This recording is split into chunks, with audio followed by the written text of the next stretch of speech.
This is not a complicated issue, folks. This is about the fact that the two of us, two United States senators, believe that we ought to be helping patients and pharmacists and taxpayers rather than these PBMs that are hijacking their money. Unfortunately, as Senator Wyden has said, certain pharmacy benefit manager practices continue to jeopardize the viability and the financial stability of pharmacies.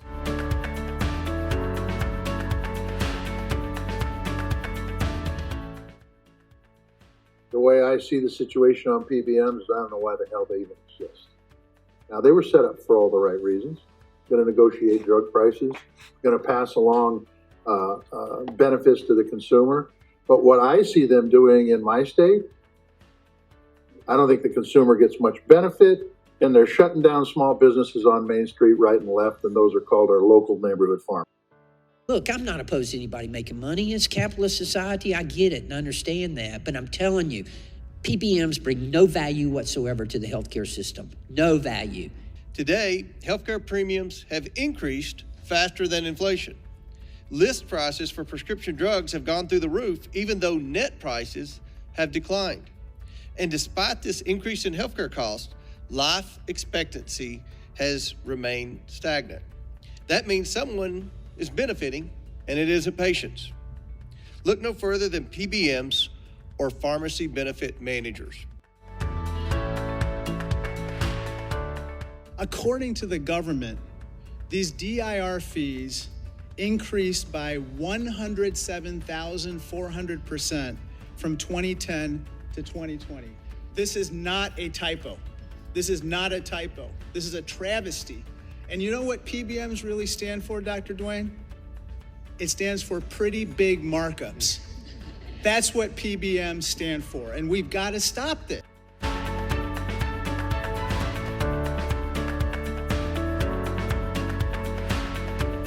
I'd like to share a few words about the FTC's work to protect the public from powerful corporate middlemen in our healthcare system.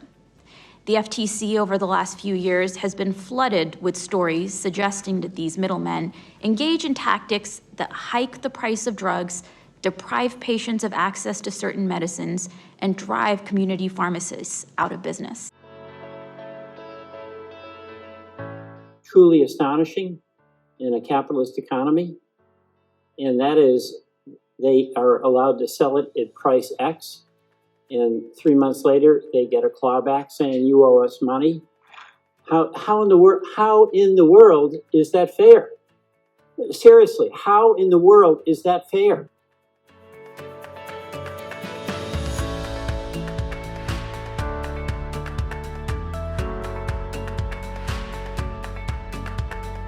One of the things I do want to talk to you about where I think we could really work together on access and affordability of prescription drugs would be PBMs. Okay, obviously our pharmacy benefit managers, which it's troubling to me that the three largest PBMs actually control 80% of the market. Do you agree, as a representative of the PBMs, that it would be more fair to predicate out-of-pocket costs for what the actual pharmacy paid for that drug? The PBM is there to work on behalf of the employer or the plan sponsor who's going to make the determination about those questions on out-of-pocket. I'm here to work on behalf of the patient, okay? And what's good for the patient is that they are not paying co-payment rates that are predicated on the list price that nobody pays. It's a made-up price. It's literally fiction. And the only person who's exposed to it are my constituents. Why shouldn't they have an out-of-pocket cost that's based on what the actual transaction and payment is for goods delivered?